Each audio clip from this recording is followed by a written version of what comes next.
बिस्मिल्लाहिर्रहमानिर्रहीम। उर्दू तर्जुमा। अल्लाह के नाम से शुरू, जो बड़ा मेहरबान निहायत रहम वाला है। आज हम अपने दुश्मनों को मामूली बात पर मुआफ नहीं करते, मगर आइए सुने उस हस्ती की कहानी जिसने अपने बदतरीन दुश्मनों को भी गले लगा लिया। क्योंकि वो सिर्फ नबी नहीं, वो रहमत थे, सब्र की पहाड़ थे और इंसानियत के लिए रोशनी।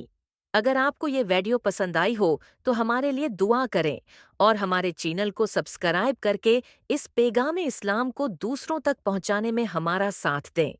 जज़ाकमुल्लाह खैर। जब रसूलुल्लाह ने मक्का मुकरमा में इस्लाम की दावत देना शुरू की तो कुरैश के सरदारों ने सख्त मुखालिफत की। उन्होंने आपका मजाक उड़ाया, जिस्मानी तकलीफें दें और आपके मानने वालों को अजियतें दें। उन मुश्किल दिनों में आपके दो सबसे बड़े मददगार, आपकी जोजा हजरत खदीजा और चचा अबू तालिब भी वफात पा गए। ये साल आमिल हुज्न, गम का साल कहलाया।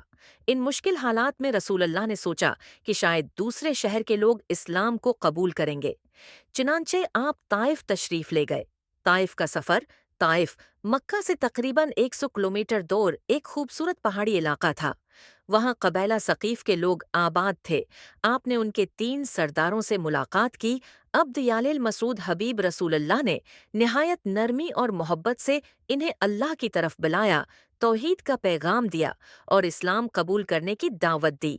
मगर अफसोस, तीनों सरदारों ने सख्त अल्फाज में इनकार किया। एक ने कहा, क्या अल्लाह को तुम्हारे अलावा कोई और नहीं मिला था नबी बनाने के लिए?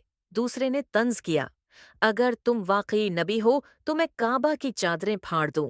तीसरे ने कहा, मैं तुमसे बात भी नहीं करूंगा, क्योंकि अगर तुम नबी हो तो तुमसे बात करना खतरनाक है और अगर झूठे हो तो तुम उसके काबिल ही नहीं।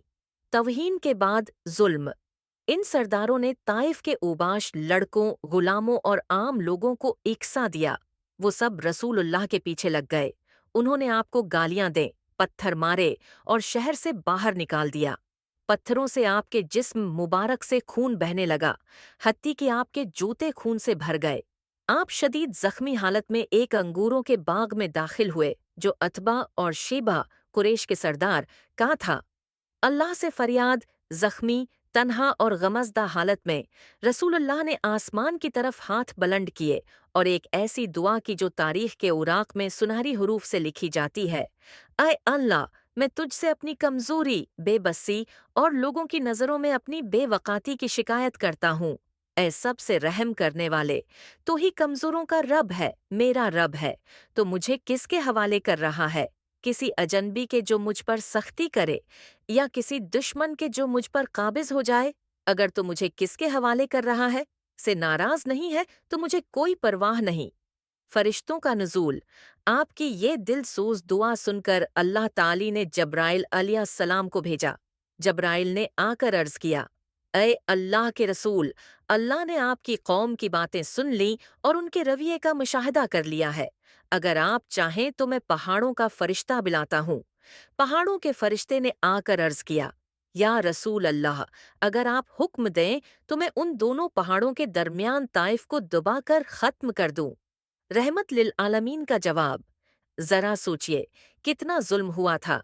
मगर रसूलुल्लाह ने गुस्से या इंतकाम के बजाय फरमाया, नहीं, मैं ये उम्मीद रखता हूँ कि अल्लाह ताली उनकी नस्लों में ऐसे लोग पैदा करेगा जो सिर्फ एक अल्लाह की इबादत करेंगे और उसके साथ किसी को शरीक नहीं ठहराएंगे। सब्र। सब्र का आली तरीन नमूना। जुल्म सहने के बावजूद शिकायत नहीं की, बद्दुआ नहीं दी, रहम और दरगेज़र दुश्मनों को माफ़ कर दिया। दावत का जज्बा। हर हाल में लोगों की हदायत ही मकसद रखा। अखलाक की बुलंदी। जब्राइल की पेशकश के बावजूद किसी को नुकसान पहुंचाने से इनकार।